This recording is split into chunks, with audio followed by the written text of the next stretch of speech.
Hi. Okay, we're here talking about one of my very favorite topics, which is actually using pleasure as a tool to rewire your brain and rewire your physiology. And and here's why. Here are my intentions, and then I'm actually going to give you the science. So we Western women, we know logically that we are destined to mend the world. And we are also destined to move forward with our arms linked together, deeply aligned, manifesting hugely and consistently, supported by each other and by divine guidance. But it's easy to get distracted by our to-do lists and our lives and to move about in kind of a disjointed or a masculine way. And ultimately, we are still stuck in the trap of trying to do it all alone.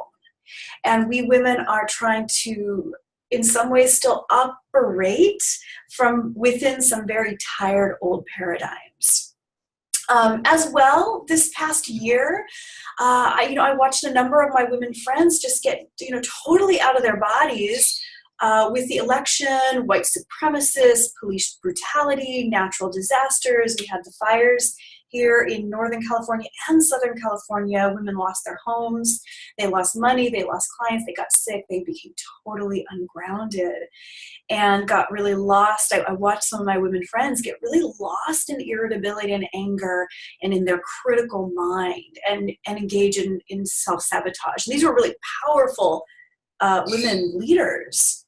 So as waking women, it is time for us all to walk our talk when it comes to feminine leadership. I am responsible for both my experience of overwhelm and running stress hormones through my body. I'm also responsible for my pleasure, my ability to drop into empathy, my ability to move through the world as a deeply centered woman. And when I'm in my pleasure, that is an attractor and it is a fuel. You being in your pleasure is an attractor and it is a fuel. So let's talk about some science here. And I am going to use my notes because I do want you to get the goods here. So we're going to talk about how to rewire your brain, especially in times of overwhelm and burnout. So how to rewire your burned out brain, your overwhelmed brain. And I also do want you to check out this wonderful article by the same name by Judy Willis, MD. She's a medical doctor and she's done some really great research. And the cool thing is there's so much research happening in universities and hospitals all over the country and all over the world about pleasure and its effect on the brain, and specifically women's pleasure, and even the effect of orgasm on our brains, on pain management, etc. So a lot of good stuff coming your way in terms of science. So here's a little bit of science. So neurons that fire together wire together. So as you internalize your stress, your overwhelm, your self-doubt, then you actually activate and strengthen your brain's negative reactive neural networks. So as these circuits become like the automatic go-to networks, the brain is actually less successful in problem solving. The brain is less successful in emotional control. That's why we see so many like crazy people out there cutting each other off on the freeway, flying off the handle at the post office because they're waiting in line for 2 minutes. Like these people are already in a stress response, and so that is diminishing their ability to have emotional control. And so the lower brain, which is in charge of scarcity, survival, or even going into like a scavenger mode, it takes control. And the more we engage in our stress, our overwhelm, our self-doubt, the more we allow ourselves to loop, then the more that lower brain takes control and becomes kind of our automatic go-to network. But you can use pleasure to reset the circuits and direct your brain, to ask your brain to actually access its highest cognitive resources, creativity, and the experience of igniting and moving forward and receiving downloads, versus the experience of retreating and contracting and collapsing into overwhelm. So this is called the reward circuit, which includes all kinds of pleasure, everything from sexual pleasure to laughter and enjoying the experience of like hugging a friend or the experience of taking a walk in nature. So all kinds of pleasure. And what I love about this article I was telling you about that Judy Willis wrote, here's a quote from that article. She says, your weapon of mass reconstruction comes from your brain's very powerful desire for its own neurochemistry and the pleasure that it brings. So she's talking about like the dark side of what she's talking about is like an addiction response, right? Our brain, it's easy for a human brain to get addicted to like opiates or, because of our dopamine, blah, blah, blah. But she's talking about the light side of like using your own neurochemistry and flooding your body with delicious hormones of relaxation and love and bonding and pleasure, and actually allowing your brain to get into a state of actually wanting more of that. So that it then, as time goes on, it's actually easier to pop yourself into pleasure. It's easier to pop yourself into joy, into gratitude, and to stop getting mired down and bogged down in any negativity you might be looping in.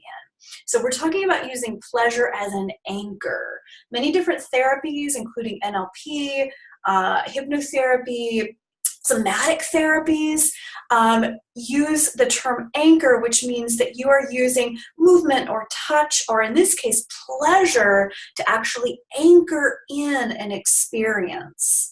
So my homework for you is to ask yourself, where can you weave in more pleasure?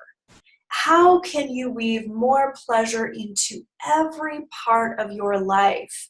And I have a couple of suggestions.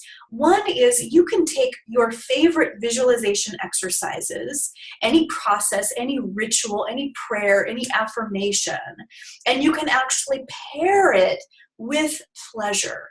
This could include dancing, walking in nature, watering your plants. I get a tremendous amount of joy out of gardening and like being with my plants.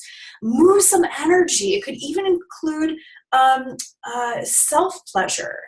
So taking your favorite visualization exercises, processes, rituals, prayers, and actually pairing those activities, those with pleasure, any kind of pleasure.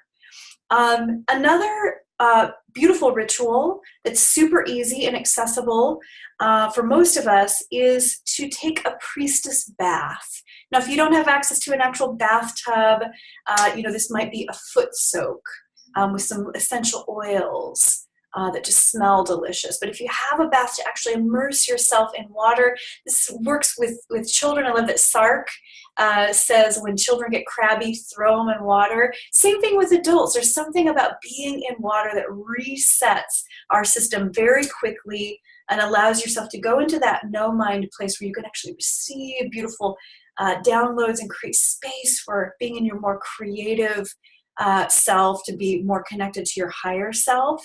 And then another little home play is to create, like once a year, to create your list of 20 obligations. These are listing 20 things that are like these little things or big things that you just kind of put up with. Like maybe there's like the door hinge on your bedroom is a little squeaky, and if you just kind of put up with it, but every time your partner comes into the room, it wakes you up and takes you out of restful sleep. But you just haven't gotten around to fix it. It could also be bigger things, like the obligation of going to your parents' house every Sunday. when really it's not actually nourishing for you. So creating your list of 20 obligations and then weeding your garden, start to eliminate militants, start to eliminate self-imposed deadlines, start to eliminate obligatory shoulds. So as you weave in more pleasure and weed out the shoulds and the obligations and the pressures, you will actually find yourself more easily able to choose states of magnetism, attraction, abundance, prosperity, and call in greater opulence and opportunities because of what you are transmitting. People feel that. So that's what I have for you for this video. And I have another video about brain science and pleasure. In that video, specifically sexual pleasure, I'm going to be talking about the science of orgasm. So enjoy, and I look forward to talking to you again soon. Thank you.